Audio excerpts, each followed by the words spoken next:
Paano nga ba maglagay ng cogs sa ating mga hubs? Gaya nitong 12 speed na to. At kailangan kaya rin mag-carry ng hubs nyo ng 12 speed. Simple lang yan mga master. Bawat hubs natin may mga spline yan. Okay? Small, medium, large. Hanapin nyo lang yung sukat. Hanapin nyo lang kung saan tutugma yung spline ng hubs papunta sa cogs. Pagkatapos, ilagay nyo na tong pangalawang ring.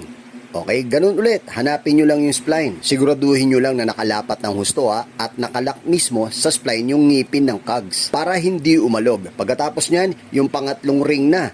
Ganun ulit. Hanapin nyo yung spline.